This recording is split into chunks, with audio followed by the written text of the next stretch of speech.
Have you ever wondered if you could actually prove that there's only one God, using nothing but logic? Well, today we're diving into how one of history's greatest minds, Thomas Aquinas, tried to do exactly that. Seriously, think about it. Forget faith for a second. Put aside any holy books. How would you go about proving, with pure, cold, hard reason, that there can only be one God? It sounds like a pretty impossible challenge, right? But way back in the 13th century, the philosopher and theologian Thomas Aquinas decided to take it on. He wasn't just going to lean on scripture. He wanted to build a case from the ground up, using logic as his main tool. He actually came up with 3 distinct arguments, and we're going to walk through every single one. So first up is what he called the proof from perfect simplicity. Aquinas kicks things off with a surprisingly simple example. He asks us to think about the difference between a general idea, like humanity, and a specific person, like Socrates. The nature of being human is something billions of us share, but the unique identity of Socrates, what makes him Socrates and not someone else, that belongs only to him. You can't share that. Okay, so how does this whole Socrates thing apply to God? Well, let's follow the logic. A general category, like human, can have lots of members. A specific identity, like Socrates, can only have one. Now, here comes Aquinas' big move. He argues that for God, his very nature is his identity. The two are the exact same thing, totally inseparable. And if that's true, then God can't be a category that multiple beings could fit into. And the conclusion here is pretty powerful. If God's very essence is his own existence, if his what and his who are the same, then by definition, there can't be more than one. Uniqueness is literally baked right into the very concept of God. All right, let's keep going and see how this builds with his second argument. This one is all about the idea of infinite perfection. First, we've got to get on the same page about what Aquinas even means by absolute perfection. It's not just about being, really, really good at stuff. For him, it means having the entire perfection of being itself, with absolutely no limits, no flaws, no missing pieces whatsoever. So let's try a little thought experiment. Just imagine for a second that there are 2 gods. For them to actually be different from each other, one has to have some quality that the other one doesn't have. Now, that difference is either a good thing, a perfection, or the lack of one. But wait a minute. If one of them is missing a perfection that the other one has, then it can't be absolutely perfect, can it?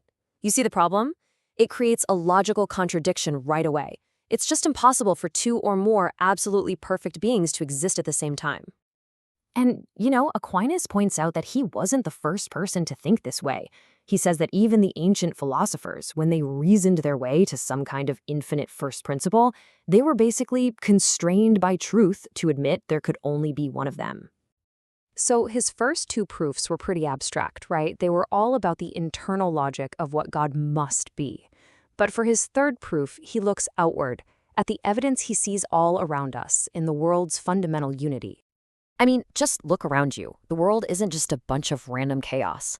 From the way ecosystems work to the laws of physics that govern the stars, things are ordered. They work together in these incredibly complex, harmonious systems. Aquinas puts it this way: things that are diverse do not harmonize unless they are ordered to do so by one. Basically, what he's saying is if you see a single, unified system, it points to a single, unifying source. Think about an orchestra for a second.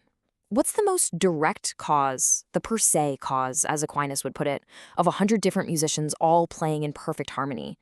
It's the single conductor, right? Sure, you could have a few conductors trying to coordinate, but any unity they manage to create would be kind of indirect or accidental. A single unified effect points back to a single direct cause. And that brings him to the conclusion of this argument. The ultimate cause that brings everything in the entire cosmos into one single order must itself be a single thing. And for Aquinas, that single unifying principle, that's God. Now, Aquinas was a brilliant debater, so he didn't just lay out his proofs and call it a day. He actually anticipated the counterarguments.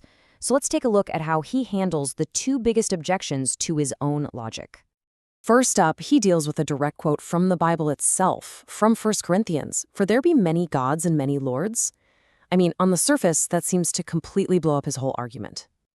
But Aquinas' comeback is pretty straightforward. He says, look, that verse isn't describing reality. It's describing human error. People have worshipped all sorts of false gods, planets, stars, statues, you name it. But that doesn't mean those gods actually exist. It just means people can be wrong. Okay, the second objection is a lot more philosophical, and honestly, it's a bit of a head scratcher. It basically asks, what do we even mean by the word one when we're talking about something non-physical, like God? And this is where we really see how careful Aquinas is in his thinking. He says, look, we use the word one in two totally different ways. There's one as in the number, what we use to count physical things, like one apple. He says that kind of one doesn't apply to God at all. But then there's one as a concept, meaning undivided or whole or unified. And that's the sense in which God is one.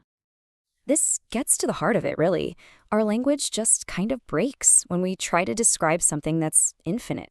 So, a lot of the time we have to define God by what he isn't.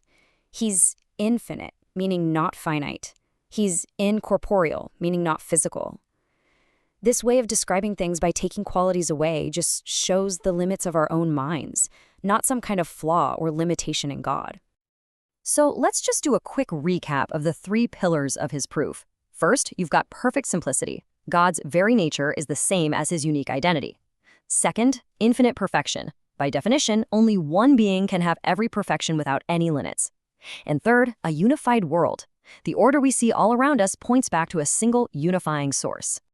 Aquinas' whole project here is this massive attempt to show that logic and reason can actually unlock the deepest truths of the universe. It's a really powerful idea, but it does leave us with a big final question to chew on. What are the limits of reason all by itself?